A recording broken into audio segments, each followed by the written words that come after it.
demand the ball. He can get it off the rebound, push it up. He can get in the backboard. He can call for it in the backcourt, and they run isolations. There's no excuse for him to have football. Yeah, but the problem is, I'm not disagreeing with it, but I'm telling you, the one thing that the Warriors have always done, that I always say, body movement and ball movement. This thing that the Celtics have been winning by more talent, just giving the ball to Jason Tatum, letting him go in 1-on-5, that's not going to work against the Miami Heat. They're too well coached. They're not going to make any mental mistakes. So Coach Mazzulla is going to have to find a way to do some type of pick and roll, ball movement, body movement. You just can't get a ball to Jason Tatum at the top of the key and say score 1-on-5. So listen, he's got to do better. But as I said, you go back and look at all these games, Jason Tatum is the key. When he goes, the rest of the team goes. Speaking of Joe Mazzulla, as you were, let's hear his post-game thoughts. This is your fourth home loss. I know I asked you that question in practice yesterday, but again, you're 500 at home. How does that keep happening? I don't think that has anything to do with the fact that, we won 3 out of the 4 quarters. We got away from who we are in the third quarter, whether it's home or away. It's the details, it's the margins, it's the little things. We've shown we can do it both home and away, and I don't think that matters as much as what our mindset is during certain stretches. When it's going like that, I mean, you gave up 46 points in that third. Obviously, if you knew how to stop it, you would have stopped it. But I mean, that's where along the way could it have been stopped where it wasn't? Get better shots. Don't turn it over, and don't foul, and don't give up offensive rebounds, and don't give up threes. 10 turnovers in the second half compared to 4 for Miami. Just part of the story of the second half is Boston loses the lead. Miami assumes control and takes a 1-0 lead in the series. Boston played too slow. Miami was physical. They talk about we're going to shoot 49 53s. Miami overplayed the wings. They overplayed the wing. We're not going to let you shoot threes. We're going to be physical. And Boston was real lazy with the ball. Listen, I know this culture. I understand this culture. They don't ever quit. I'll pick one great superstar and 12 others that won it over a team with 4 superstars, right? Because I've been watching. Listen, I love Boston, but they're too up and down for me. What I know about the Miami Heat, they're going to play the same way all the time. I know their strategy. Let's play hard. Let's see what happens in game 1. If we can get game 1, let's steal game 1. Let's steal home court advantage. And again, Jimmy is a superstar, but the others, they have rhythm because they're out there playing. They get to eat. Like, White and, Brogdon and those guys, they get to touch the ball every now and then. But Jimmy's like, here. And what the Miami Heat did in the fourth quarter, Jimmy caused some bad switches. Boston panicked. They doubled. He kicked it out. Every time he kicked it out into the corner, what did I tell you, Ernie? Bang. Yeah, I heard you. Bang every time. Shaq, yes. Question? Did you ever feel like you were going to lose a home game? No, if it was never. If it was like packed in a regular season game is different. In the playoffs, if the place is going crazy. Let me answer first. Yes. You can't. Because guess what? We're at the Eastern Conference Final. 4 more games, baby. No, but I'm saying going into their record is 11-11. Their last 22 home games. Like I never even heard of a legit team being that bad at home. The last 3 postseasons that covers. Yeah, I would say the only way that I can remember home losses in the playoffs is when someone had an astronomical game against us. You go, my gosh, we did everything, and this dude. Well, look, the guy went for 60. Or this the guy dude, went for 50. He was unbelievable. They were unbelievable. Sorry. Not in terms of that's the why lack of. I never questioned someone's passion. You're watching along with me. I could point out the film and show you your butt's not running back. I'll be in on it just defense. a second, and baby. Those are the things that you can see. On that 3-point storyline too with the Celtics, this is very.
Cut it.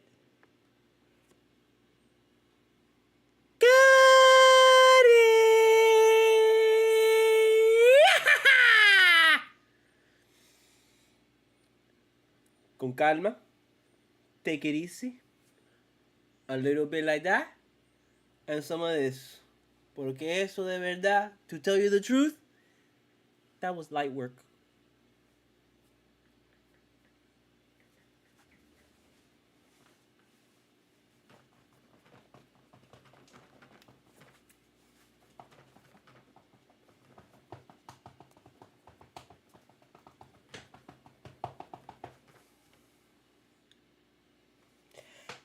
CULTURA, CULTURA, CULTURA. I am Studiomogura, and you know how it is. However you say it, that's how you say it. That's why I say all the different types of CULTURA. I kind of just messed it up. It's usually like CULTURA, however you say it, that's how you say it. I am Studiomogura. That's how you do it. I'm excited. It's Eastern Conference Finals, man. It's different, baby, okay? Everything's alive right now. Let's just get through this real quick, because I know you want to hear it. Hit me up at the PayPal, at the Cash App. All donations go toward the making of my independent film. I am a filmmaker, I'm a writer, I'm a filmmaker, I'm a independent creative trying to get his first feature off the ground. You can check out my short on my YouTube page. It's Shannon. I did that back in 2017. It was a horror short that I did. You can check out the IMDb for The Strategist. That's basically the film that I'm trying to get going. So all your donations via PayPal and CashApp, if you include your name in the memo, I will include it in the IMDb listing as well as the end credits of the film, and you'll get producer credit. Like, that's really, really cool. So please support that and give what you can. Doesn't matter. It could be $1, it could be $1 million. I don't give a shit. Just support something because we actually really, really need it right now. So if you want something tangible, check out my book, Full Moon Nights, available on Amazon and on Barnes & Noble, the hardcover version. It's basically a chronicle of the Miami rave scene in the early 2000s. Back in the day, I used to go to all the rave parties, and there was one in particular that was called Full Moon Nights. That was basically a huge rave that they used to do at a go-kart amusement center called Malibu Grand Prix, and it was crazy. It was awesome. It was one of the best times in Miami, probably the best premiere rave ever to take place. And I want people to remember it and, not to forget that it existed. So check that out. Mature audiences only. There is a lot of cursing and drugs and sex and crazy shit that happens. Okay, so check it out. Also check out my comic shop, octotaku.com. Check out my TeePublic shop, and also check out my Spotify playlist. I'll be coming out with a new album August 15th, and pre-order starts tomorrow. That's right, May 18th. Oh my god, I just remembered. The pre-order for my new record starts tomorrow. Where is this thing? I thought, did I have it here? Yeah, there we go. Look at that. Oh wait, I'm sorry. Hold on. Before anything, Jimmy, thank you very much. You did a marvelous job. You got it as long as you want today, but it's kids, somewhere out there. Maybe not. Who cares, right? Okay, you leave him? No. It's just you start to smell Jimmy everywhere, and you go in and you're like, is that me? This happened last time. And I'm like, no, that's Jimmy. That's totally Jimmy. So Jimmy, thank you very much. We appreciate you. Go rest, Jimmy. Go rest. So going back to my album, it is coming out in August. 9 tracks. It's like electronica and hip hop and dance music and stuff like that. So please check it out. It's going to be available on all platforms, all streaming platforms, and best of all, it's going to be available for the first time on Beatport. Oh my God, I was able to. TuneCore is now putting your music on Beatport, which is a big deal for me because I do electronica, and Beatport is always really hard to put your shit on. It's always been stupid difficult, because they're very picky and they're like, oh no, your stuff's not good enough, and it's just ridiculous. And now you don't have to go through that anymore. Now you just give it to TuneCore, and TuneCore puts it on, no problem. So I can't wait for that. So look out for that. Once it comes out, I'm going to be sharing the link like crazy on my Twitter. So follow me on Twitter at studiomogura or on my Instagram at studiomogura. And man, this is a really good album, man. I really put a lot of it into it. The last album, Writing History, I thought was one of the best shits that I've ever done. I was like, oh wow, this is actually really good music. And this one, I'm like, holy shit, I did this? Sometimes I listen to it, I'm like, wow, I can't believe I fucking did this. This is crazy. So check it out. Coming out once again August 15th, and pre-orders start tomorrow. So I'll put the link up, and it'll be amazing. And now they're doing the Celtics post game, which is like 3,000 years late, which is so stupid. I don't need to hear this. I was like waiting for the Heat one, and it was terrible. It was absolutely terrible. They had ESPN had it or something. All the mics were low. You couldn't hear anything. It was horrendous. Do better, please. Okay, so let's get this out of here real quick. So yeah, and then on the QR code that I have over there has my entire music catalog that you can listen to on Spotify. I highly recommend you listen to it on the computer, because on the phone it's just going to give you recommendations if you're not subscribed to Spotify. So if you check it out on the computer, you'll be able to listen to the entire playlist, and it's basically like over 100 and something tracks. So yeah. Okay, so can we get this out of here? Thank you very much. Appreciate it. So what do you guys want to talk about? Bro, did you know that there was a Heat game tonight? And like, I don't know. You know what happened? I don't know. What happened tonight? I don't know. I'm sorry, by the way. I just realized, oh shit, I haven't shaved, bro. I'm just, lazy. I was running around a lot today, bro. I had to do a mission because the whole, the prescription for cannabis freaking ran out today. And like, I was like saving it to go get stuff from the flowery, because they just came out with this new strain called Domega. It's the Domega. Get the Domega. The Domega coming in at the 33% Domega. So Domega. This stuff is beautiful. This stuff is, it smells phenomenal, bro. It's so amazing, dude. 33% Viola. That is the people that make it, Viola. And it's sold by the Flowery. And then this other stuff that I got is the Iverson, which is appropriate for today, considering the way that Jimmy Butler destroyed people. Iverson used to destroy people. The difference is not yet. I'm not gonna say anything. But this one comes in at 27%, a little less. But I got recommended this by a patient that came in. That disconnected, waiting to be reconnected. So stupid. I don't know why it's disconnected. So dumb. But anyways, yeah, he recommended. He told me that this was gonna be coming out this week, so to check it out. And I was like, all right, cool. And then I was like, is it real? And then it turned out to be real, and it's pretty good. It's 27% hybrid, great taste, man. Like amazing flavor. I love it. I got a bowl packed right over here, and my little Revelry pipe that you can pick up with your little Revelry case. They are not a sponsor at all. They do not sponsor me. I tried to get a sponsorship from them. They're like, no, we don't do that. You can go follow this link for something else. I was like, yeah, sure. I don't think so. Bye. But I'll still big us because I love this shit. So let's take a victory bowl, baby. I haven't had a victory bowl yet. I was just setting everything up, putting on my clothes. Let's see what they have to say. Let's just pause this real quick, because I just want to make sure I don't miss inside the NBA and all this shit that they say. Because he killed it tonight. He killed it tonight.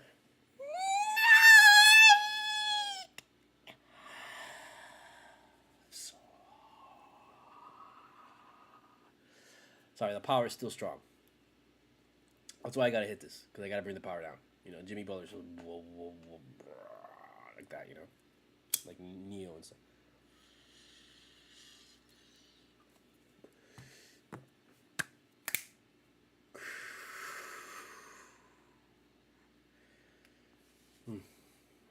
Amazing flavor, just amazing flavors, amazing. Highly recommend it.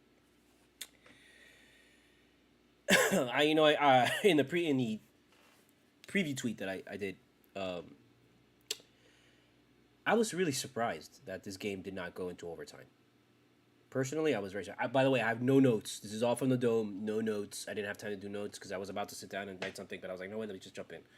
And because so many things are coming at me. I'm sorry, my nose is like my mustache is tickling me. I have to shave it. That's why I wanted to shave, bro. But whatever.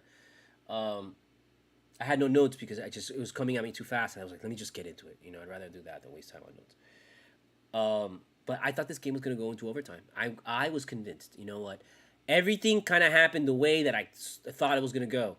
There's a kind of I don't want to say a script because people are gonna think, oh, and it's rigged, and it's like, no, it's not that it's rigged. It's that the Heat have a way to kind of push to corral the cattle into like this kind of like area, and then keep it from like going out, and the next thing you know, the cattle's in a pen, and then they're still kind of corralling it all of a sudden, and then trying to push it this way and that way, and all of a sudden the cattle looks around, the cattle's been put into this line fucking thing, and then the Heat start to push the cattle from behind, and the cattle's like, what the fuck's going on? And they push it, and they went to a meat grinder.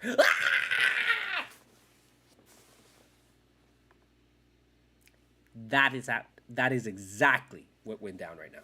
Exactly to plan. Remember how I posted it when Horford was going crazy? That was the Horford moment. Every Celtics game, there is a Horford moment where Hal Horford comes out and he hits his threes and it's like, and so many teams crumble at the sight of that. So many teams. Look how early it was when it came. And so many teams, bro, when that happens to them, they just, that's it, it's over, they're too bad. And then the Celtics just keep on, they just pour it on, bro, pour it on, and that's all they do.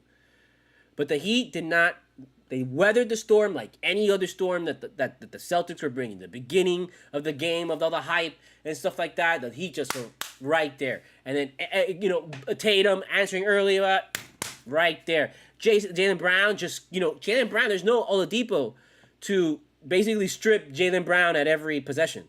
So Jaylen Brown, you can tell he's bouncing around there very happy. And he's putting up points, putting posts, no problem. He went right through it. Marcus Smart, nope, no problem. White, no problem. The Robertson guy that usually gives Bam problems and everybody says is way better than Bam and all that, no problem. I'm not saying that we're like that much better than the Celtics. I'm just saying that we're just as good as them.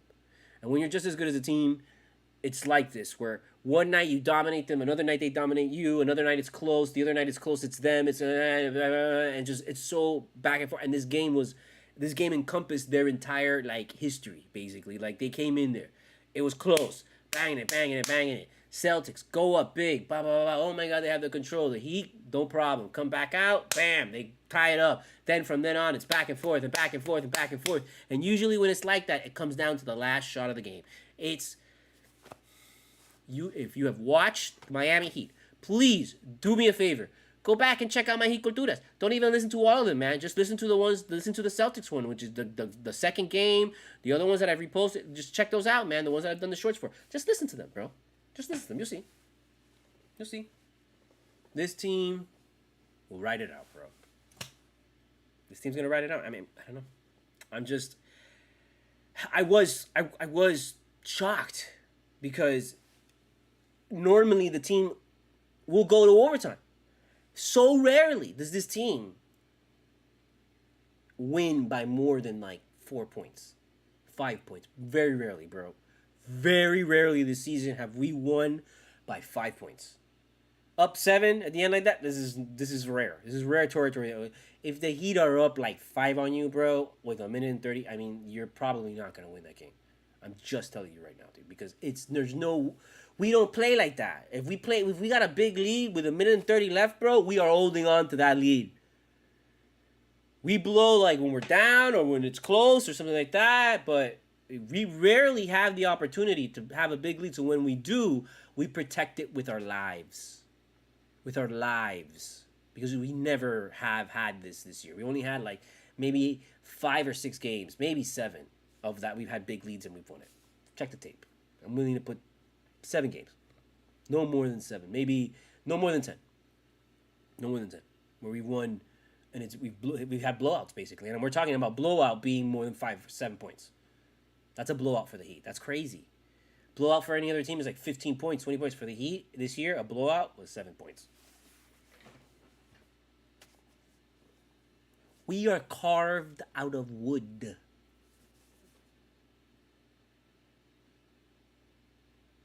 We are ready for the fire to burn.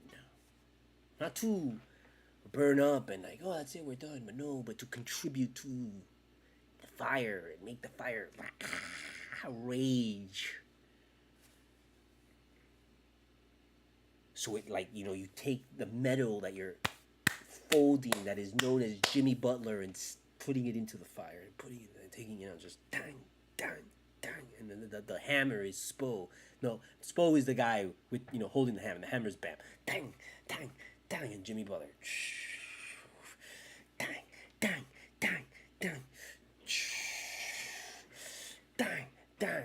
and then next thing you know, you've got like this samurai blade that just slices every single team.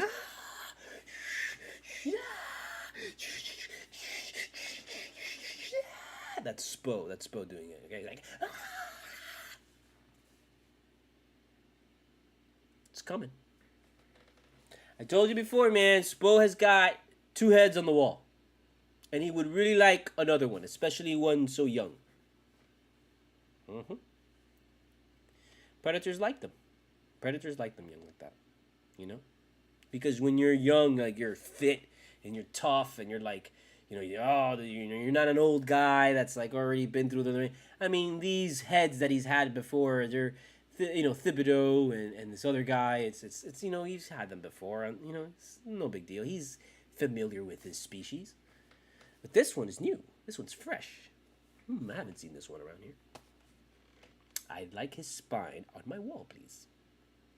That's what Spo is saying. That's how he says it. You just gotta enjoy this. Enjoy this for today, because this is a day you can brag. You can go, you can do one of those. Because usually, remember, they usually play these games and they win, and it's like the next day is a Saturday, so there's no sports radio, there's nothing, and it's like, But today is a Wednesday, so tomorrow they're, and apparently they don't play till Saturday? If I heard Jimmy Butler correctly, I thought it wasn't Friday, but they're saying Saturday, and if it's Saturday, ooh. Oh. Watch out, my friends. Did you just see how good Jimmy Butler looks when he's healthy?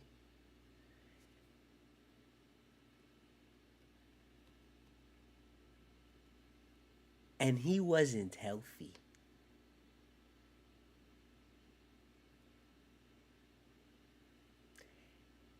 Jimmy Butler tonight was not healthy. He was not 100%.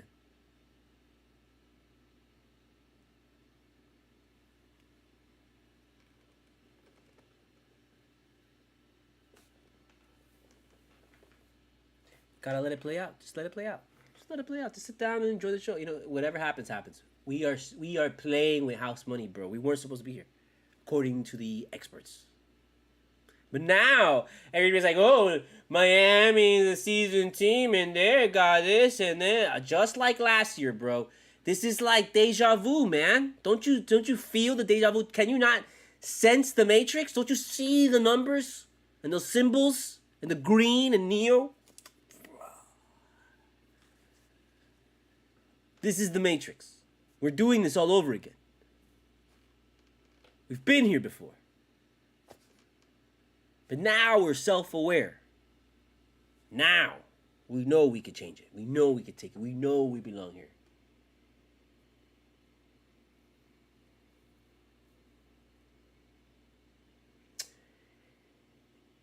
If the Heat win Game 2, Jesus Christ, bro. Which is what I'm sure everybody in Boston is thinking. And right now, why wouldn't the Heat be favored?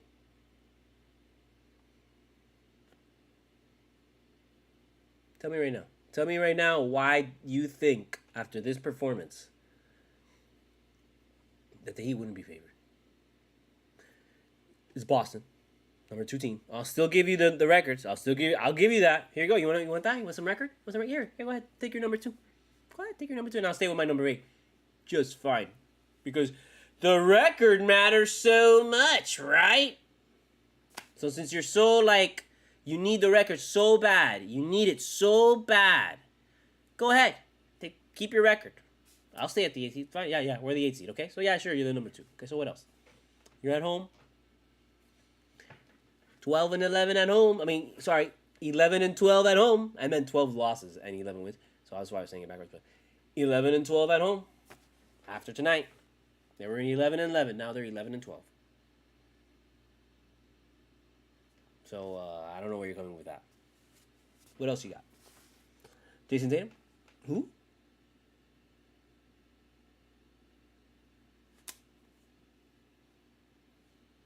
Who's that? I don't know who that is. Is that somebody that's on the team? Is that a player? Or a coach? Who's Jason Tatum? Who's that? Some guy? I don't know who that is. I don't know. Apparently somebody that plays for the Celtics, last I heard.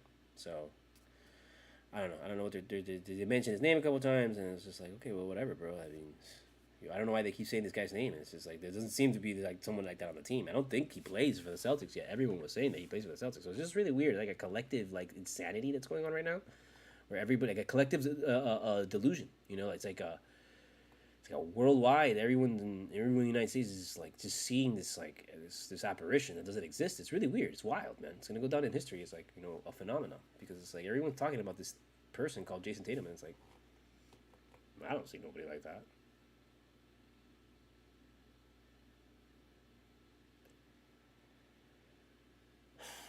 Real talk. You're lucky Bam wasn't on Jason Tatum the whole night, because Bam would just destroyed him, bro.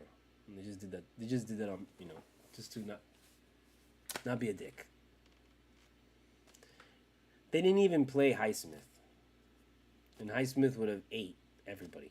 Like, he would have ate Smart. He would have ate White. He would have ate Tatum a few times, and they just, you know, we don't need Highsmith tonight. They brought out Highsmith for the Knicks, which is like incredible, and they brought out Highsmith for Milwaukee, but they didn't bring out Highsmith for Boston. You would think they'd bring out Highsmith for Boston, because we would need that kind of deal. They didn't bring him out. They left Zeller in there. You know, we can fucking beat you with Zeller. And let me tell you something, bro. This is not about like, oh, that Spo's doing this with Jimmy Butler, or he's not doing it. He's doing it without LeBron or Wade or blah blah blah blah blah. I don't know. Blah, blah. Spo, I realized it's not that he doesn't like Yurtseven, you know, or he doesn't want to play him, or Yurtseven's not good, or anything like that. No, he's not doing that. Spo is purposely playing Zeller because he wants to win this title and turn to you when you're like, oh wow, man, I can't believe you did this with Jimmy Butler, or with Bam, or Hero, whatever, or without Hero, or without like Oladipo. I can't believe you did that. And Spo's gonna turn it, and he's gonna look to you, and he's gonna be like, I did it with Zeller.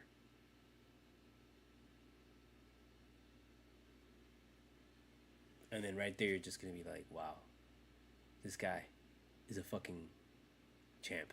I mean, he's a master. He's it. He's the 12th Dan of basketball. Get the hell out of here.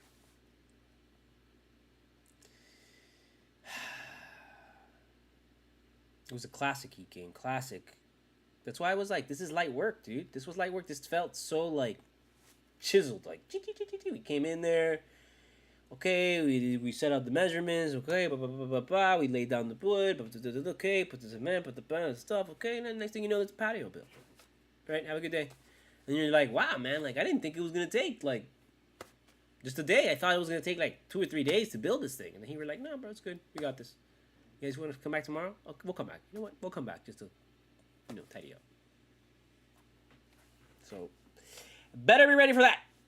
And, like, I expect the Celtics to win. I expect the Celtics to go in there and respond and come out and be like, oh, and everyone like, yeah, Celtics, oh, Hartford 3, oh, Jason Tatum putting up like 85 points. Oh, my God. I fully expect that. So, you know, if it happens, it happens. So I'm telling you this. I'm telling you this because I want you to know that I fully expect this to happen, Celtics. So if you don't go out there and you don't do that, you're not only disappointing Celtics fans, but technically you're disappointing me as a Heat fan that expects to lose to you.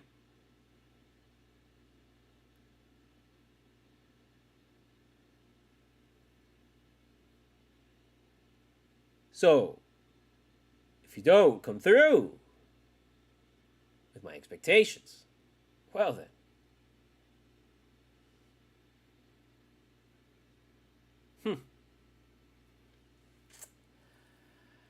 I don't ever want to talk about the 76ers or Brooklyn or any other team in the East, Milwaukee, Knicks, Atlanta. I mean, I don't want to talk about any other teams in the Eastern Conference ever again being on the same fucking level as the Miami Heat and the Boston Celtics. Okay? From here on out, and let me tell you something, next year you all are like, well, teams change. This team is not going to change next year. This team is going to stay the fucking same. Bam is going to still be here. Butler's still going to be here. Hero's going to be back fucking healthy for another fucking 20, 30 fucking points a game for the whole fucking season, and God knows what the fuck happens in the playoffs. Martin's still going to be here. Kyle Lowry's still going to be here. Kevin Love probably going to come back a fucking another year because why the fuck not? This is a great place to be. I like Miami. It's nice. You know, Iceman's going to be here. I don't know if Yurt's going to be here because why would Yurt stay with the way that fucking Spo's been treating him? Fuck him. But, you know, the main core is going to be here.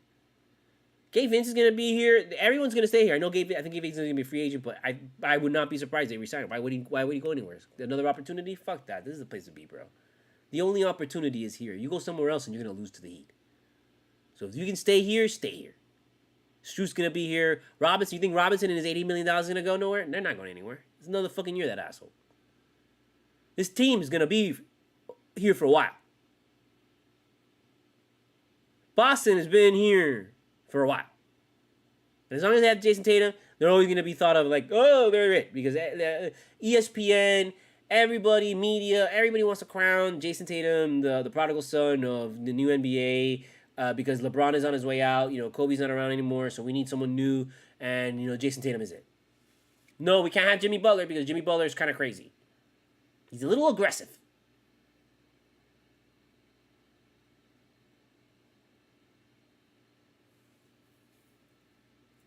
Ridiculous. None of these guys, Jimmy Butler's the only one with a commercial. None of these guys have commercials. And thank God Jimmy Butler has, you know, Miller Lite. Please buy, what is it, Miller Draft? Miller Lite? I don't know. I don't drink beer. I don't drink at all, to be honest with you. So, like, I think it's Miller Lite. That's his sponsor. So drink Miller Lite. Because, my God. These guys, man. Guys are just he is an animal, bro. He is an animal. I haven't seen that kind of shooting since, because Steph Curry's shooting is different, bro. Steph Curry's shooting is just like Milagro fucking like from three. I'm just gonna shoot it and I make it. Ooh, I'm the best. And a lot of that is just like I'm chucking it the fuck up and I'm chucking it and you've just, you know, muscle memory. You've done that so many fucking times and you're just lining it up. But for the most part, that guy's just he's chucking it up there. I mean, he's the one that has defied the difference between tucking it up and skill, because you see Steph Curry doing it skillfully. Like, he's out there and he hits, like, a bunch of shots in a row. You know, like, he hits the free throw, backs it up, and then does that and comes back forward, and he doesn't miss a fucking shot, and it's the craziest fucking thing you've ever seen. So that's like a skill, right? But then it's just like it goes away in game, you know, because there's so much pressure and shit. But still, it feels like, for the most part, it's just chucking it up. I'm like, you know, and hope to God you make it. Butler's out there, and he's just surgical, dude. He is a surgeon. He is out there doing fucking brain surgery, man, like neural surgery out there, just looking for the neurons and slicing and dicing, you know. And he finds a spot and loves it, and just whoop and done, bro. And I know Steph Curry has the same thing, but it just, there is a feel to it where it's like, it's only you feel it now with Steph Curry because you've seen it for so long. But even now and recently, when he takes his threes, you're not like convinced anymore. You're just like, okay, it's gonna go, Steph Curry, fuck, because you've seen it so many times. With Butler, there is a conviction, there is a feeling, there's an electricity that's attached to the shot that, like, you're like, that is going the fuck in. Like, in the beginning of the game, he did not hit rim. He had like 4 or 5 shots that were all net, that were just like the ball was in the net, like in the bottom of the net before the ball went in. The net was like crazy. It's like time traveling or some shit like that, dude. It's chrono displacement, and that's what Butler does, you know. And it's amazing. It really harkens back to Wade, and it really, I think, says a lot about Marquette and the kind of, you know, players that they produce, and the system, the way that we have this system set up where they come out of Marquette and make their way, you know, here, and the way that it merges with those two systems are like a match made in heaven, dude. Because it's for it to happen with Wade and you see it with Butler now. I'm like, who's the next motherfucker to go to Marquette? Like, I imagine Dwayne Wade's kid's gonna go to Marquette. Better go to Marquette. If he goes to Marquette, that guy's coming to Miami. Period. Okay. That's when LeBron's son kind of made it bad. He should have gone to like Marquette. He should have gone to a smaller school where there's not that much pressure and that much spotlight. You know, because if you're going into USC, it's because you want the pressure, you want the spotlight, you want all that shit, you want all the fucking media attention that's gonna drive you crazy and just be a real fucking pain in the ass. And you're gonna have to fucking live to the fight. If you don't win the championship, you're a failure and all this fucking shit. And oh, he sucks, he's a bust, and oh, because he didn't win a championship. And he probably won't win the championship because to win the fucking championship in NCAA, that's not easy. I mean, that's hard as shit. And even with the fucking best player in the country, you could still look and lose. So I don't know, man. Like, I don't know if that was a really good idea. I would have gone to somewhere smaller, somewhere on the other side of the country, away from your dad, away from LA. Away from New York, away from that kind of shit, like somewhere where it's just you're the center of the fucking school. USC, he's the center, but he's not the only, he's not the only star there. I imagine there's tons of people there that are like fucking famous and shit. But he's gonna be the biggest star when he goes there because it's LeBron's kid. So I don't know. We'll see what happens, man. Hopefully it turns out good for him and stuff. I'm sure it'll be fun. I got nothing else, man, because you don't really need to hear anything else. You just need to watch these goddamn games and watch the Heat completely destroy these motherfuckers. That's where we're at right now. Straight up, truly, because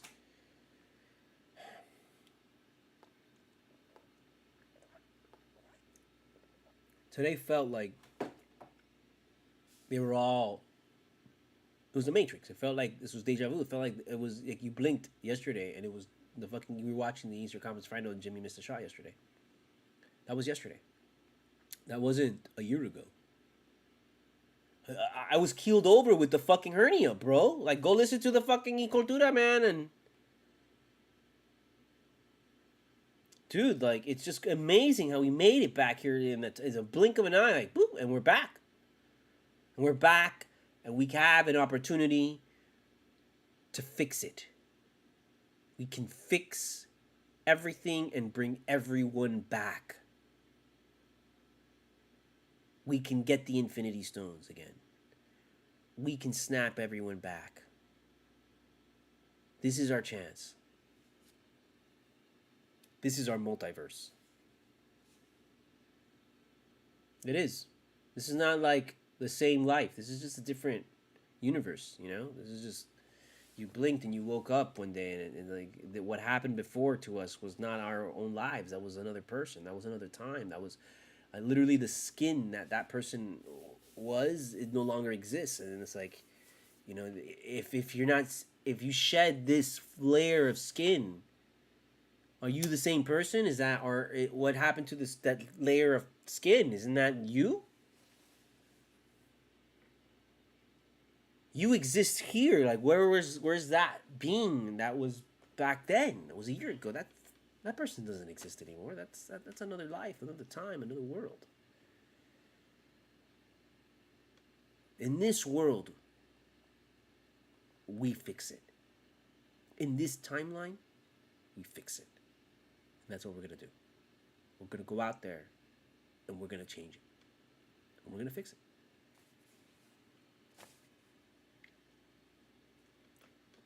We did this without Hero, bro. And Hero... It's not a matter... Anybody who says we should trade Hero for whatever the fuck you want to trade him for, you're an idiot because Hero is better than everybody that you're fucking going to trade him for. Okay?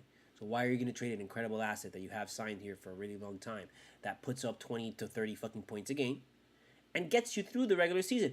Who cares if he's not playing in the playoffs? We're winning. We're in the Eastern Conference Finals without this motherfucker. That's great. I mean, it sucks because you don't get to see him fucking play and enjoy it, and that's why... That's the only reason why you're like, oh, you want to see Hero, because you see that we're winning. And you think that with Hero, we would be winning even more. We should be like blowing people out by 30 points if we had Hero. But the reality is that wouldn't be the case. It'd be the same kind of thing, the same struggle, the same fight. Maybe we win, maybe we lose. Who knows? We want to think that, yeah, we would probably be winning the games more, but we don't know. We don't know. What we do know is that he put up 20 fucking points a game, 25 points a game in the regular season, and we needed that shit When Butler was out, when Kyle Lowry was out, when Bam was coming back from fucking All-Star game, like, what the fuck? We needed Hero to get us through the fucking season. That if he plays with us for that alone in the next playoffs, heaven forbid he's hurt again because he's had this fucking horrible streak in the playoffs. But he got us through the regular season, we're good. If he can get us through the regular season and be the star in the regular season, I'm fine. I don't need him to be a star in the playoffs if we've got Jimmy Butler, if we got Bam, we've got Kyle Lowry. I mean, why Kyle Lowry wouldn't come back? Start him off the bench just like last time. Give him less minutes during the regular season. Feed him like crazy during the postseason. That's all you got to do. That's all you got to do with these guys. Anybody talking trades right now is an asshole. Talking trades in Eastern Conference Final, talking trades for Embiid and shit like that. Like, get the fuck out of here, man. It's so stupid. It's just ridiculous because you're talking these trades not because you want to make the Heat better. You're just talking these trades because Embiid wants to come here and win. He doesn't want to lose to us anymore, bro. Of course Embiid wants to play with a fucking Miami Heat with Jimmy Butler, bro. Because he's sick and goddamn tired of losing to Jimmy Butler. Losing to the fucking Celtics. He knows the only people that can beat the fucking Celtics are the Heat. He cannot beat the 76ers. That organization just itself will not beat the 76ers and will not beat the Heat. So he's got to get out of there. So that's why all this, Embiid to the Heat. You don't want that guy. Why would you want him? We don't need him now. We don't need him now. We don't need him in the regular season because we beat him in the regular season. We can deal with it. It's fine. We don't even care about the regular season anymore. We'll go in an A seed and wreck everyone. That's what a lot of people are missing, man, and a lot of people are not really talking about it, bro, is that I believe the Heat changed the system. The same way they changed the last 30 seconds of a goddamn game ever since the shot. Okay? Where they turned the last 30 seconds to literally a quarter. They have, ever since the Big Three in that era of Spo, he created this thing where it's like the last 30 seconds of a game are longer than any fucking game they've ever been, dude. It's insane, Before a game, and I'm sure it's happened before in games where it's stretched out, but not in the same frequency, not with the same, there's 15 seconds left, bro. How can we still be here 30 minutes in? That kind of shit. This is another thing that Spo's done, bro.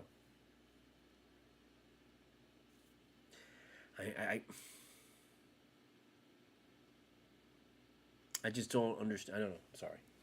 It is frustrating. It's frustrating when people are like, oh, trade is and beat him, and they want to get the player that we just beat. And they want to plug him into our system and make him our problem. And a lot of that is just opponents wanting to get rid of their trash and give it to us and have us make us worse. While they take our treasures and be like, here, you can have Harden. Give us Hero. You think fucking 76ers are going to be worse with Hero and us with Harden? With the many fucking strip clubs here in Miami? You should be grateful. And I know I was talking about some shit and I kind of went off track because I did kind of lose my train of thought. But you should be grateful that Harden doesn't play for this team and we never went after Harden and we never made a big push for him because he would have been a disaster. He would have been the fucking nuclear megaton fucking Moab version of fucking Dion Waiters. It would have been a fucking disaster because you would have everything that you had right now, which is him losing in the postseason early exit in the postseason again, on top of him partying every single fucking night out in South Beach in some fucking club, getting fucking arrested with some people, DUI, this and that, or in a fucking strip joint and all that stuff. All that shit would have just came along right with him. This is Miami, bro. Don't even bring it. If you come here, you gotta be totally fucking solid. You cannot even have an inkling of that because the city will devour you whole.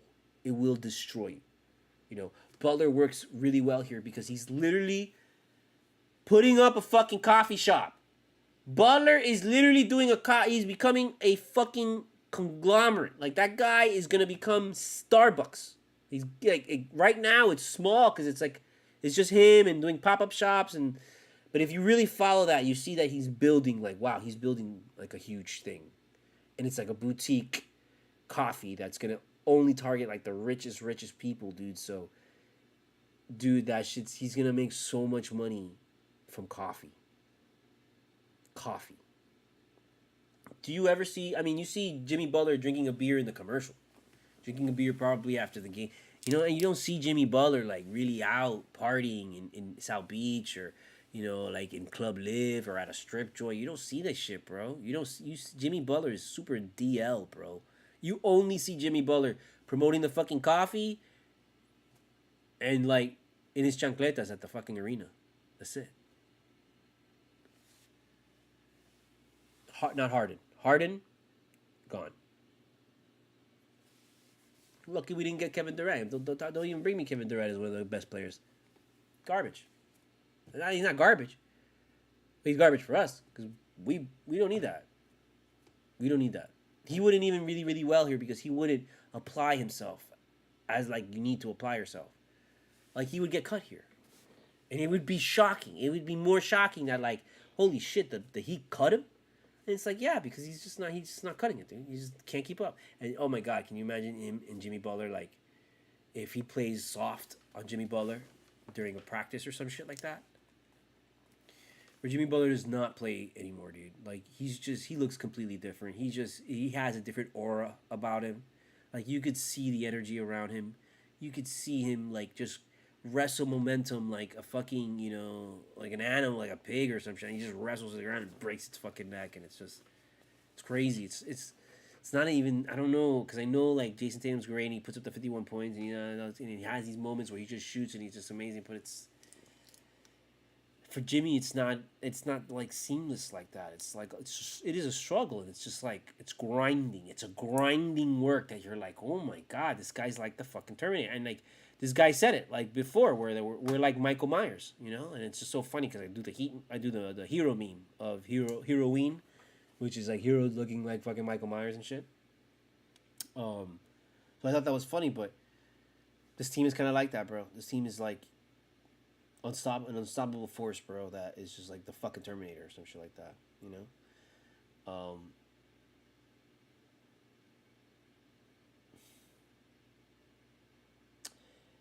The only thing, I mean, I also big ups two things before now that I thought about it. Gabe Vincent, incredible fucking game.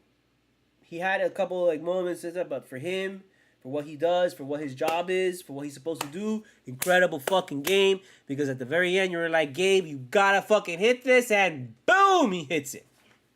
That's all he has to do. Caleb fucking Martin.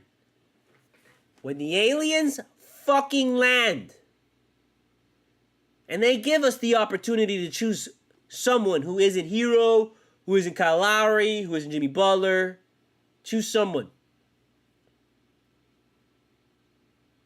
And you don't want to choose Duncan Robinson and you can't choose Strus. You know you can choose Caleb Martin. If Caleb Martin has an open three with an opportunity to save the universe from galactic invaders threatening our existence, if he does not make an open three-pointer, Caleb Martin is our hero. He will make it. You don't have to worry. Unfortunately, you will have to go into work the next day because Caleb Martin is making that shot. Don't leave Caleb open, bro. You leave Caleb open and he does the whole like 1, 2, 3, the 3 points. Caleb has 3 points. 1, 2, 3. 1, 2, 3. And he has like, it's like a 3-point kind of like move that he has, and where he's got to hit these 3 points of body movement, and then there's like do. It's either do, or it's like do. But it's got to be a rhythm. It's got to be like there's a rhythm to him setting up the shot, and when he gets that rhythm perfectly, bro, before it even goes in, you know it's in. You know it's in with Caleb because he's got that rhythm. And there's a specific like cadence. It's like a musical. He turns his body into a fucking musical instrument. Like that. If you measure Caleb Martin's body movements and turn them into sound, it will be the Beethoven's Ninth Symphony. Check it. Guarantee you. That's not a lie. That's been researched. Check it out. It's on the internet. Those two guys really came through for us tonight, man. Unlike fucking Cody Zeller, who's a piece of shit and needs to be just fired tomorrow. Just cut his ass. There's no reason to be playing Cody Zeller, bro. No reason. There's no reason to be playing Cody Zeller and not be playing Yurtseven. Play Yurtseven. Yurtseven should be fucking playing since fucking the Knicks series. He should have seen time in the Knicks series, because the Knicks series, the fuck do you care if Yurtseven plays the Knicks series? You know? He should be playing right now. Give him time. If you're going to give Cody Zeller time, you can give Yurtseven time, because Yurtseven is better than Cody Zeller, has the same level defense as Cody Zeller, if not better, because he's been here longer. So he knows the system better. And on top of that, he actually offers offense, bro. That's a big problem with Cody Zeller, is that when you pass to Cody Zeller, he's never going to shoot it. He's never going to fucking shoot it. And if he's close up and he tries to shoot it, he's probably going to miss it. That's Cody Zeller. Why do you want that? Why do we go with that? That's so stupid. Go with Yurtseven. Yurtseven can give you the same fucking defense that Cody Zeller offers, okay? But Yurtseven actually has a hook shot. And more importantly, he has the fucking three, bro. There's so many times that Cody Zeller's on the 3.9. He should just take a fucking three, bro. Just try it. And he can't, because he doesn't know how. He doesn't do it. But Yurtseven does. Yurtseven has a three in his pocket. Yurtseven has a sky hook in his pocket. Yurtseven is good at the tip-in, at the basket. He's a great rebounder. Yurtseven should be fucking playing, not fucking... If Yurtseven plays instead of Cody Zeller, bro, you're going to have the same bumbling fucking moves and all the same shit in the beginning. But the difference will be is at some point, Yurtseven will start to score. Zeller never scores. Zeller will never score. Zeller will pass it by, and Jimmy will have to save the fucking day because Zeller fucked it up at some point. You know, and that's not going to happen with Yurtseven. Yurtseven will actually fucking at some point do something positive. Okay? This is ridiculous. Play Yurtseven next game. Don't play no fucking Cody Zeller, bro. Like, I'll be fucking...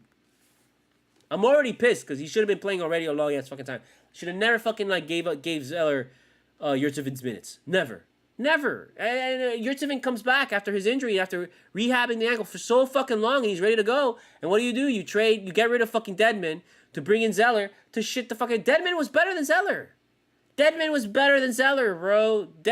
For all the shit that you hated Dedmon had moments where we called him the mechanic, bro. He had moments. He still had... Zeller has not had one fucking moment, bro. No, he won't have a moment because he can't score, bro. So we can't do this anymore. You know, he's too much of a liability at this point. Sit his fucking ass. Put in fucking Yurtseven, man. If Yurtseven sucks, you sit Yurtseven and you put fucking Zeller, and then that's it. There you go. You win. You're the fucking hero. But don't give me this shit anymore, man. I'm tired of seeing fucking Zeller, bro. Zeller está de pinga with Robinson, which let me tell you, Spo played Robinson perfectly tonight, bro. That's exactly what I said the last time. Put Robinson in. If he fucking misses his shot, you sit him for the rest of the fucking game. Don't even bring me that bullshit anymore. If he fucking makes his shot, you give him fucking minutes. You give him more. That's it. That's all you gotta do. I hate this shit that he would fucking bring in fucking Robinson. And even today, he left in Robinson a little too long with defense. He brought him in. He let him kind of get into the flow of the game, all kind of stuff like that. But that's not the point, man. When you put in Robinson, you put in Robinson to put the ball in his hands and have him take shots. You don't put Robinson in there to mix the fucking defense and have him try and take fucking Tatum and blah, blah, blah, blah, blah, blah. No, that's not how it works, bro. You put in Robinson just to fucking get shots. And I fucking drive me crazy when you put in Robinson and the ball goes everywhere else but to Robinson. Fucking A, just force it in his fucking hands and put a gun to him and tell him to fucking shoot it, bro. That's it. That's all you gotta do with Robinson, man. If he makes it, keep riding it. If he does it, if Robinson misses 2 fucking shots, you sit him for the rest of the game. Period. He's useless. There's no way that he's gonna make anything else. There's no point to trying anymore. And I have to give Spo his props for finally fucking learning that, bro. Because in the past, Robinson misses 3 fucking shots and he comes back out in the second half and he gets fucking minutes and shit. Waste the fucking time. Get the hell out of here with that shit. We don't need that anymore. We don't need that anymore, okay? Don't need that. Don't need to waste that. So, beautiful, beautiful work with not fucking bringing Robinson back out there. And just, bringing him out. Did he work? No? Okay, good. You do the same thing next game. You bring him out early. Try and get him some fucking shots. You gotta get him some plays, bro. You gotta get some clear fucking plays that really goes. Because it didn't feel like today. It felt like they put him in there, forgot that they had to get it to him, and then eventually remembered, and we're like, okay, shit, fuck, we gotta give him a couple shots, and then they force it into him, and that never works. It's always gotta be, as soon as he gets into the game, he becomes a factor. As soon as he gets in the game, you get the ball in his hands. That's why I've always said, when Robinson is in the game, put him on the point. let him handle the ball. Let the ball always be in his hands and him facilitate. He's a great facilitator, bro. He's a great passer, bro. He has these moments. He's had these moments where he can be a point guard and he can get the ball away. You know why? Because he's fucking scared of shooting, bro. So one thing that he's learned in his fucking entire career is how to pass the goddamn ball. That is one thing that fucking Duncan Robinson does great, is pass the ball, because he doesn't want to shoot it. So when you give him the ball and you tell him, hey, do what you do best, pass it. He goes out there and he pass. Shooting is not what Duncan Robinson does best. Passing the fucking ball is what Duncan Robinson does best. And then the second thing that he does best is fucking miss open fucking threes. And then the third thing that he does best is shoot fucking threes and make them when he's guarded by three guys. That's how it works with Duncan Robinson, okay? So use that, big into the formula, and that's how you win. Okay? Plain and simple. Ahí, para ti. I don't know what to tell you, man. I mean, this is game is set. It should go 7. It should be one of these like back and forth deals. Oh yeah, we stole it, but they're gonna come back and be like, oh, but I honestly, man, this didn't feel like that, bro. This did not feel like the kind of game where I didn't expect this game 1 to be. When it's usually like, oh, this is gonna go to 7. It's because the first game is like crazy, bro. First game goes into overtime. It's back and forth. It comes down to the last shot. Look how it was in the bubble. Look how it was last year. 7 points like that to win like that, the way that he won tonight, bro, that's a problem for Boston.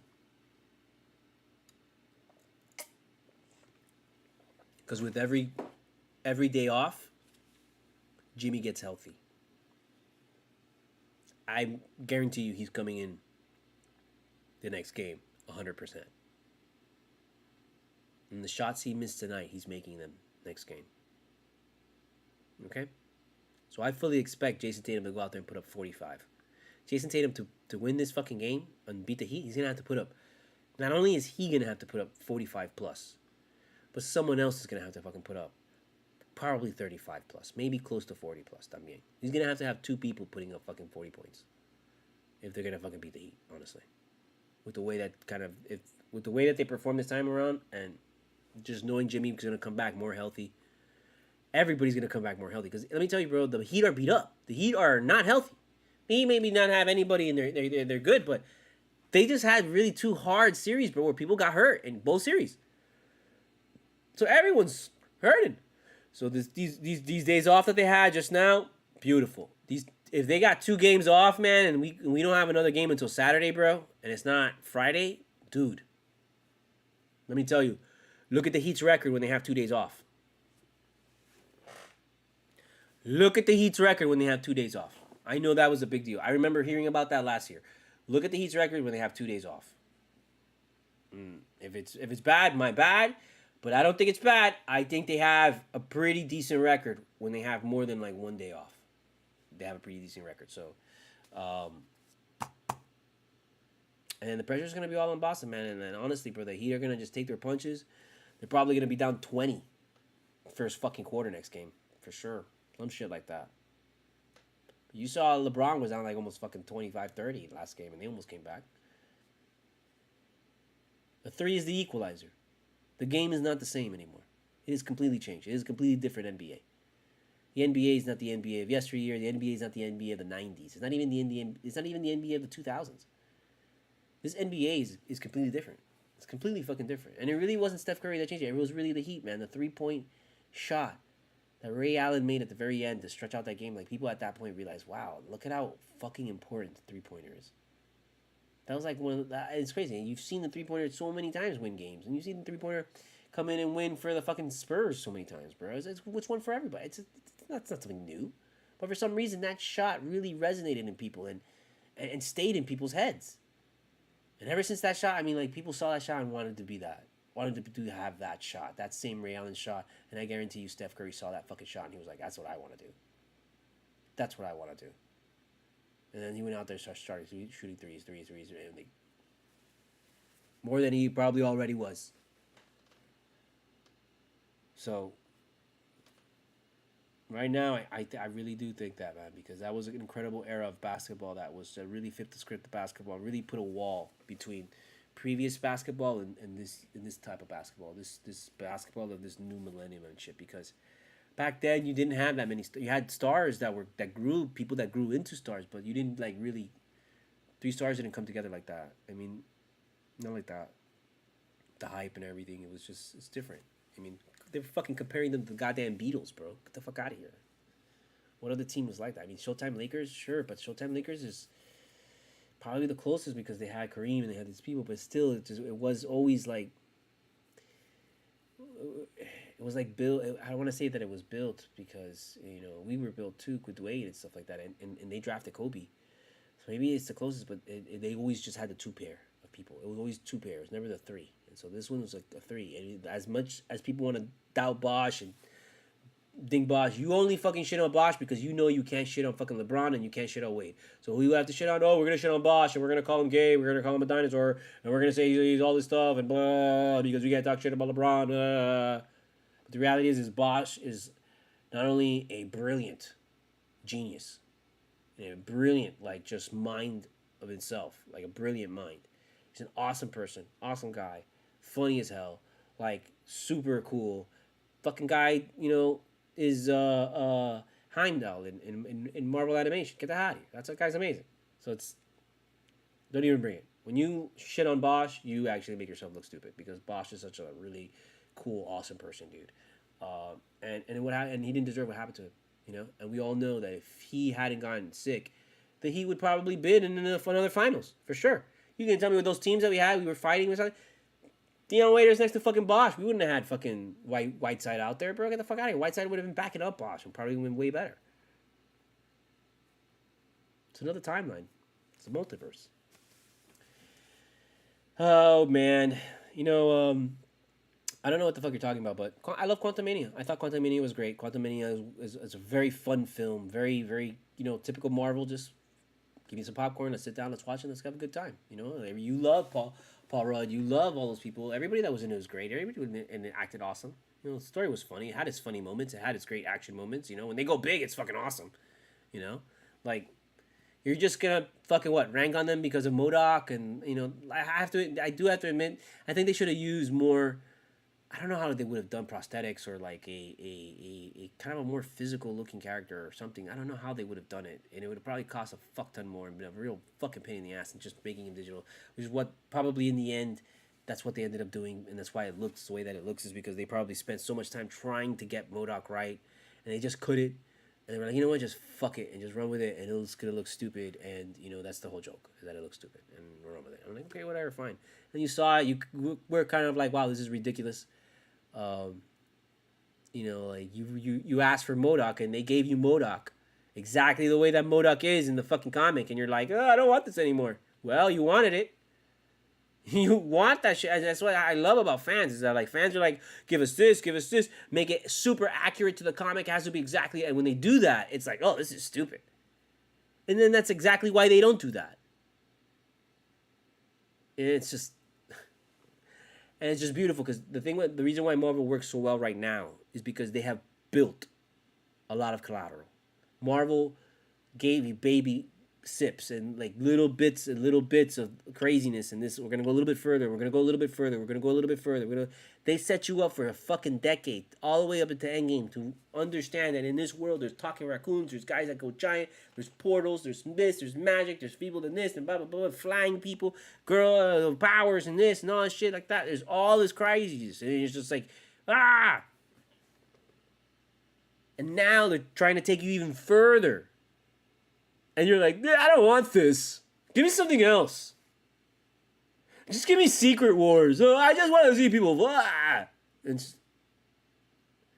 let it play out. You really think Phase fucking 5 or 4, Phase 4 was bad? Really? WandaVision was bad? Loki was bad? Because you all loved both. Falcon and Winter Soldier? If you say that was bad and you didn't like it, you're a liar. You're fucking lying, because the whole time there was nothing but every week that shit came out, people were like, this shit's awesome, this shit's great, oh wow, this is great, oh I love seeing him, I love this, and that. You were like pissed off because you saw somebody else use the Cap shit, and I'm like, you want to hate that person. You're like, the only complaint you had was the Flagstaffer guy, because you know why? Oh, they gender bent it. Oh, they made the character that's a guy in the comics, they made it a girl. Oh, it sucks. So more fucking bullshit. Which I guarantee you, all the fucking complaints for all the Marvel fucking shit that you're gonna bring to me is literally that. The only thing you're gonna complain about to me is that it's too woke, it's too this, it's too sensitive. It's like, can you please get over that? Like, it's just amazing to me how conservatives and people on the right just can't get over the woke shit. Like, they can't get over inclusion. Like, they are literally systematically trying to fight right now to prevent people from they don't want equality. Like, they are in your face telling you, we don't want to include you into our shit. Even though you don't make shit.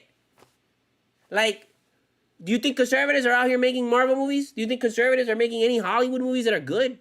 Besides, like, oh, this is another war movie. Oh, it's another, like, movie where people are shooting each other with guns. That's all they're making. They don't make the really good, all the good films and great films that are coming out, those are not made by conservative people. They're not. All the great entertainment, not. Do you listen to country music? I know Jimmy Butler does because he's a nice guy. And I'm not saying there is bad, all country music is bad. No, there is some good country music, but do you listen to country music? No, you don't. But you're respectful of it. You let it exist. You're not out here saying ban country music. Country music is the fucking detriment of society. Country music is making fucking gangs. Country music is that. Country music is that. I'm sure you could go deep into country music and find some fucked up shit about country music. But are we out here saying ban all country music? No. The conservatives will go out of their way to ban every single other fucking music that exists. They went out of their way to try and ban rock and roll. They went out of their way to try to ban rap, try to ban hip-hop, try and ban electronic music. They try and ban fucking everything. But they don't ban themselves, which is really what they should do, is just ban themselves from society. Republicans and conservatives should all get together and move somewhere. Like, move to fucking Idaho. Move, just encompass Texas. Don't come to Florida because Disney's in Florida. And Florida's a place where everybody comes to because everybody comes to vacation here, bro. And y'all want to change Florida into a fucking, like, Republican right fucking wing fascist fucking state. And then you want to fucking be like, how come there's nobody coming into our tourism? How come we're losing tourism dollars? How come the fucking whole country, the whole state's fucking like falling apart? Well, because the state thrives and lives off of fucking tourism. That's like the number one thing that the state is known for.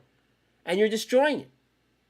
So I can't wait to see that shit, let me tell you. I can't wait to see how eventually you're going to be like, wow, wait a minute. All the tourism is gone. What happened to the tourism in Florida? No one's coming out here because this asshole's fucking doing this shit. This is what the right does. The right comes in here and they fuck everything up. They're useless. They're fucking useless. Sorry. Y'all, fucking useless. This is the kind of show that you're watching right now, okay? This is not a positive show for conservative people. Sorry. You come here for CULTURA and you come here because, you know, you have some inkling of intelligence and logic. That's really just it. It's not that I'm on the left. It's not that, because I can get pissed off at the Democrats just as much as I get pissed off at the right. Maybe not, because the right I get pissed off at them because they're fucking racist assholes. I get pissed off at the fucking Democrats because they don't fucking tell the racist assholes to go fuck themselves. That's why I get pissed off at them. So I'm like, I'm tired of your bullshit. I'm looking for somebody that actually fucking stands up to these people. You know? So don't come to me telling me that they're perfect. They're not. It's not about that. Okay? This is about having logic, intelligence, compassion, inclusion, being someone who is okay with your beliefs and lets you do what you want. Go ahead. As long as you're not infringing on me and you're not hurting me, you're not hurting anybody, we're good to go. Christians and Catholics are not like that. Christians are like, you know, as long as if you're not a fucking Christian, you're evil, you're horrible, and you need to be fucking put down. That's basically it. That's the gist of it. So can't have that. Can't have that. Sorry, people. But that's how we do it. You know, we go here, we go over there, we go Jimmy Butler, we go fucking, you know, existence of society and fucking, you know, aliens and fucking all over the shit. You know, Bigfoot. So, you know, you gotta fill this time, man. It's an hour. What the fuck are you gonna do, bro? You guys want people to come out here and fucking talk like for fucking 3,000 fucking years and shit, and then like, you know, you don't fucking follow, you don't subscribe, you don't fucking donate, you don't want to do nothing, but you want the entertainment. It's the same thing with the fucking WGA strike. WGA strike. Let me tell you something. Motherfuckers are asking for 300 and 400 million. Let's round it off. They're asking for $400 fucking million. Okay. Spider-Man cost $200 million to make. And it made worldwide box office $1.9 billion fucking dollars. One movie.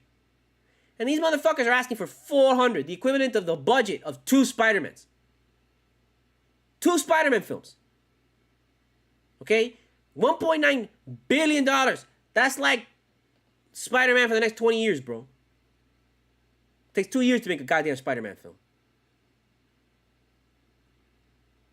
People are asking for $400 million. You know how pathetic that is? Not only the fact that these people don't want to pay. Apple making $300 billion a year.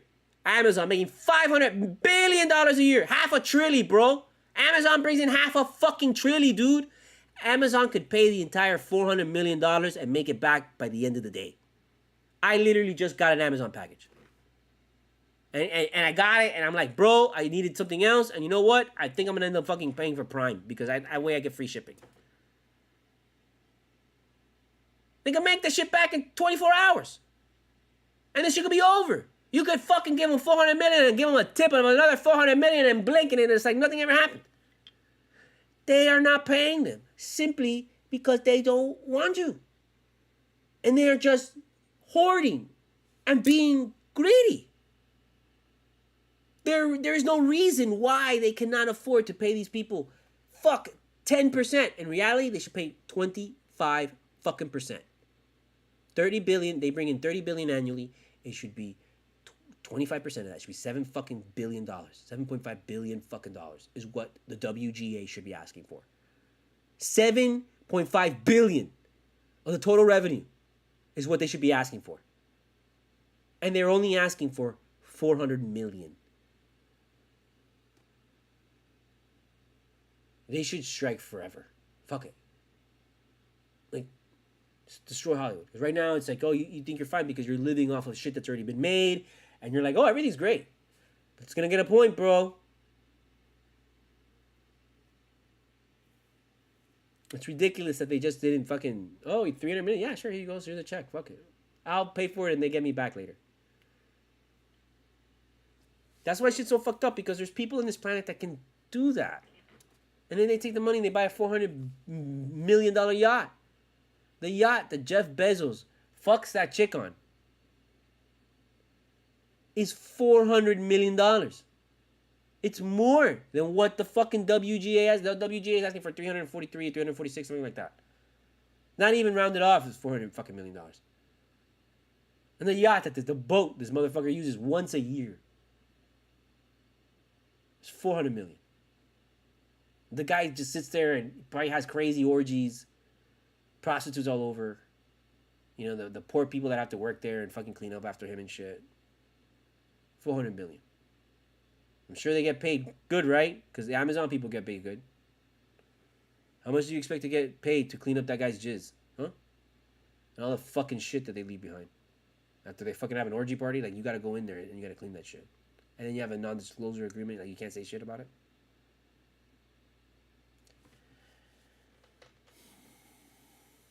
Pay those motherfuckers, please. Okay? This is stupid. And it makes me not want to be a writer. It makes me not want to be a filmmaker. It makes me not want to get into that because I'm scared. I'm like, bro, I'm trying to get into that at the age of 41, bro. Like, I'm trying to get into that. Like, I'm already old. I'm already an old fucking asshole. Like, they're like, you are 40. You're getting into fucking screenwriting now? That's what I get. And it's like, yeah, what else am I going to do? Save the fucking world? Supposed to fucking go to, what, like, fucking rescue fucking children in South America or something? What do you expect me to fucking be doing? Like, have a family and shit like that? I've tried to have a family, bro. It's just not like I'm not trying. You know? Chicks dump me, bro. That just happens, man. What the fuck? But in the meantime, oh, man. I just don't have anything else left to say about the Heat. I'm trying to get it to a little bit like 1:30, but I'm not going to end it right now. Because, I mean, there's nothing else to say. I mean, he played great. They went out there. They did exactly what they needed to do. They just banged it out. It was perfect. Textbook. It was awesome. Can't ask for anything more. Really happy. Really excited for them. Can't wait for the next game. And if they got 2 days in between it, if it's 1 day, I would have said Celtics are winning it. But if it's 2 days in between, the Celtics are going to better watch the fuck out, because the Celtics are going to play really fucking hard the whole game. There's going to be a point where they have a big lead, and then all of a sudden, Heat are going to start chipping away in the third quarter. Chip. And the fourth quarter, you're going to blink, and then Heat are going to have like a 3-point lead on you. And you're like, oh shit, what the fuck? We got to scramble. You start chucking up threes, you're going to miss one, and the Heat all of a sudden going to have a 7-point lead on you. Again, just like they did tonight. Same thing's going to happen. because the Heat are on a mission, bro. They're on a different mission than the Celtics, bro. The Celtics are just like, they expect to be here because everyone's picked them, and they, they've kind of rolled through the fucking regular season.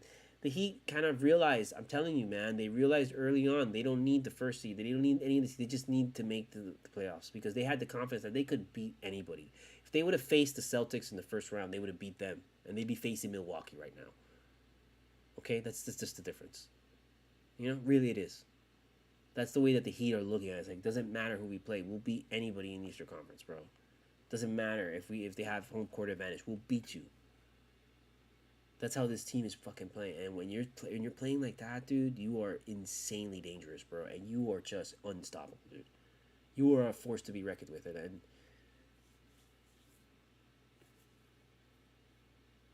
dare I say, there is a collision course between this force and the force that is LeBron James. It's like almost as if we didn't settle it in the bubble. Like, we thought we settled it in the bubble because you thought we're like, finally, we get to fucking face LeBron and show him we didn't need you, bro. We don't need you. We made you, okay? You didn't make us. We fucking made you, LeBron. And you dipped out on us, and in the reality, we give you so much fucking respect. This fucking organization gives LeBron James way too much respect, dude. Way too much respect. And for what he did to us, way too much respect. And I feel there's still, it hasn't been settled yet. Because it happened in the bubble, and it was just this weird thing. And we lost guys, and it just wasn't right. I don't know. But I can feel the forces of the universe just pulling us together, bro. Like, you just feel it, man. You feel it. It's not even about the Heat Lakers. It's about LeBron and the Heat. And there's nothing the Celtics can do. There's nothing Denver can do. There's just nothing you can do. I know Denver won, but there was something about that game, the way that LeBron came back, that it was just like, oh, if they had just done this and this a little bit, it'd be completely different. And it's just, I know you can't even say that and be like, it's just wait for game 2, and I even expect Denver to win again, go 2-0, but then I also expect Lakers to win and go 2-0, and this thing's just gonna go back and forth like that. And it's gonna be like last shot kind of thing, I think, for them. But I don't know. Maybe I fully expect maybe even the Lakers to win next game because they'll be more acclimated to Denver. A lot of times, everybody always loses that first game to Denver, man. They always lose to Denver. Everybody always loses when they're playing at Denver. Denver has somewhat of an unfair advantage, to be honest with you, with the oxygen and all that shit. Like, it's one thing I think in football where like football stadium and locations do come into play and stuff like that. Like when you're playing basketball and every stadium and everything is an arena and it's indoors and there's no weather. Weather does not impact the sport because every facility is supposed to have a standard air conditioning, court, roof over its head, all that kind of shit. And we don't open the roof so it doesn't rain and like the rain fucking comes into play. Like that doesn't happen in this sport. So.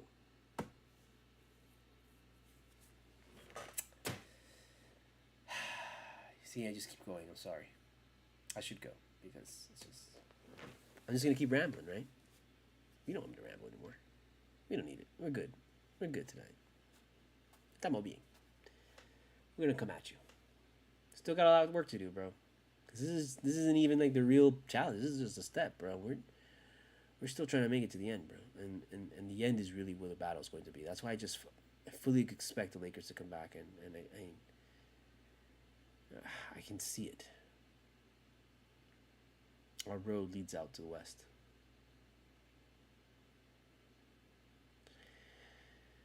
He cultura. He cultural. He cultural. However you say it, that's how you say it. I am Studio Mogura, Studio MOGURA. Hit me up at the PayPal, hit me up at the Cash App. All donations go toward the making of my independent film, The Strategist. If you put your name in the memo, I will put your name in the IMDb listing as well as the end credits of the film and give you producer credit. Check out my book, Full Moon Nights, available on Amazon on paperback, and on Barnes & Noble for the hardcover. It's basically a chronicle of the Miami rave scene in the early 2000s when I was going all the different raves and fucking doing crazy shit. Please check it out. Support that way. Hit up my comic shop. My comic shop is not active. I check it out for the blog. You can see the comics that I have available, but I've got to go in there.